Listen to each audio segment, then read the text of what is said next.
SPN news, जुनून सच का। अरे यही जनता तो है जो लाइन में लग के वोट देती है, इसको तो बचा लो। देश के प्रधानमंत्री, गृह मंत्री बेशर्मी के साथ आज रैली कर रहे हैं, बंगाल में घूम रहे हैं, गृह मंत्री का रोड शो चल रहा है।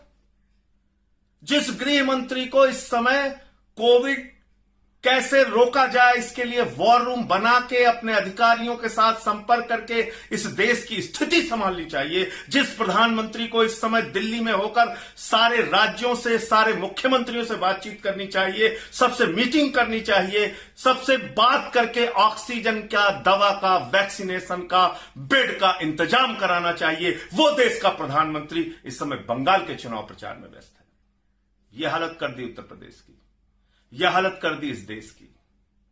कौन जो अपने आप को गंगा मां का बेटा कहता था, वो प्रधानमंत्री, वो नरेंद्र मोदी जी।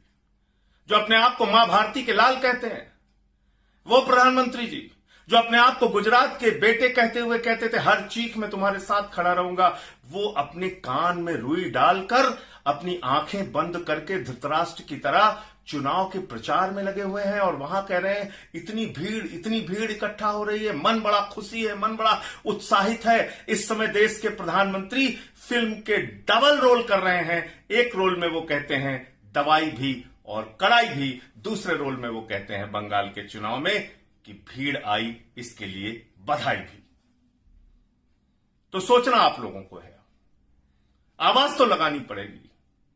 जिन लोगों को वोट दिया है, जिनको टैक्स का पैसा देते हो आप, जिनके खजाने को आप भरते हो अपने नोट से, उनसे सवाल तो करना पड़ेगा कि आखिर हमें एक दवा की गोली क्यों नहीं मिल रही है, एक बेड क्यों नहीं मिल रहा है, आखिर हमें 5-5 दिन तक जांच के लिए इंतजार क्यों करना पड़ रहा है। ये पूछना तो पड़ेगा, ये सवाल तो करना पड़ेगा। और अगर आपको लगता है कि ठीक है, लाइनों में खड़े रहने से, आपकी जिंदगियां जाने से कुछ नहीं फर्क पड़ता, तो आप तय कर लीजिए, आप सोच लीजिए।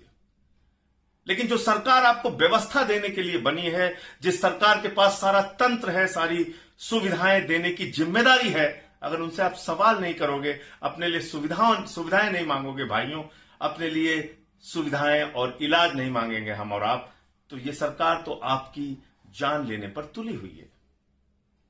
ये सरकार तो आपको मरता हुआ छोड़ चुकी है।